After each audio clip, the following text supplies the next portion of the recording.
be done to encourage business growth in your community? And put another way, how did you notice that have you noticed that there were public-private investments, and did that just happen by itself, or did you take actions to bring it on?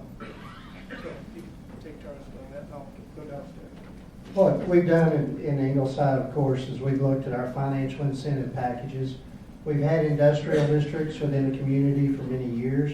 We are now moving away from the industrial district and bringing those groups into the city limits. We're working under 380 agreements now, where we're actually giving the same abatements.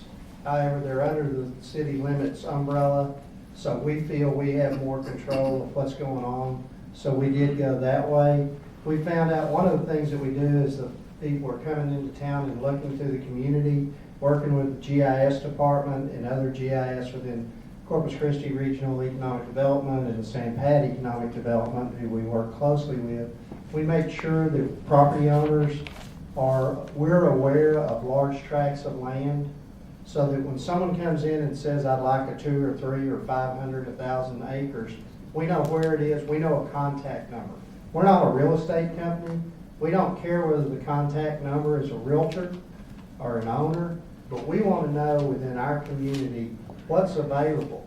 So when you come into the city manager's office, I can bring out a map and I can identify the top 8 industrial prospects.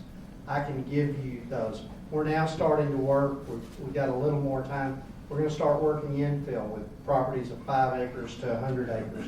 So we're trying to do that. Of course, small communities in Texas, one thing we do have an advantage over the large communities is pretty much it's a one-stop shop.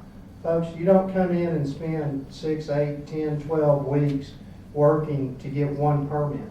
In that 12 weeks, we got you through planning and zoning. Occidental Petroleum, who came in, who needed special needs, special provisions for the type of facility they were putting in. That was about a 90-day process. In larger communities, that can get a little more cumbersome. Second thing, we're industrial friendly.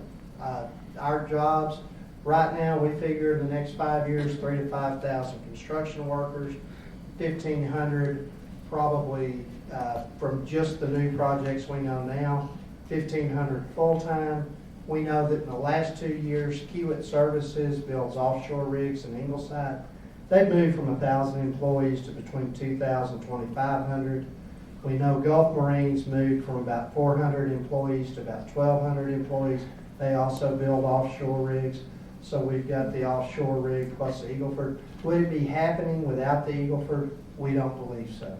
We believe the Eagle Ford is the main driving force behind the growth in San Patricio County and in Ingleside. So the things we're doing is trying to make it as easy as we can for the groups that come in, as well as working with our infrastructure. We're currently putting up a 750,000 elevated water storage tank. We're putting in 1 million ground storage in addition to what we already have. We're trying to get ready. We know where our sewer is, what it's going to take. We want to be ready for the opportunities. We're in the same place as a lot of the other cities where new housing is needed. We're working with 2 apartment complexes right now. We're working with some housing developers. So we think our duty is to get as much information out to the industries, out to the folks who are looking, and then try to make the process of going through the city as easy as possible. In Cuero, I'll start with the first thing we did is to try to free up capital. And how we did that is once we saw the construction and the activity occurring, we made sure the banks had information in our local financial institutions, had an idea of what the Eagle Ford Shale is and what the impact to our region would be.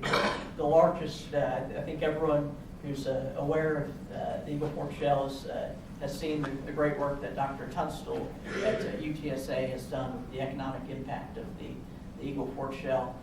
We actually arranged for Dr. Tunstall to meet with our largest financial institution, Trust Texas Bank, in a retreat, and he talked about the impacts of the Eagle Ford Shale and what it's going to mean for our regional economy. And I'll tell you that bank is not afraid now to lend.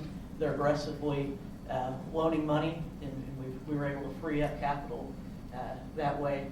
The second thing that we're doing now is trying to, as Jim alluded to, trying to make it as easy as possible for developers to come in.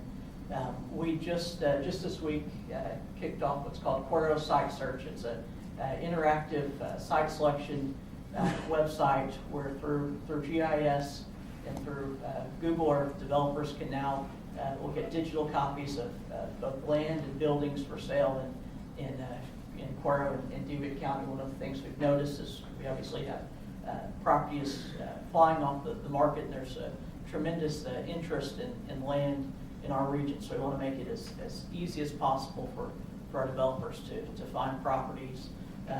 Eventually, once we get our GIS grid at the city constructed, we'll have the zoning overlay, the future land use map overlay, and utilities, an overlay map on the sites as well. So developers out of Houston, San Antonio, the large markets will be able to view properties and see the zoning, see the utilities.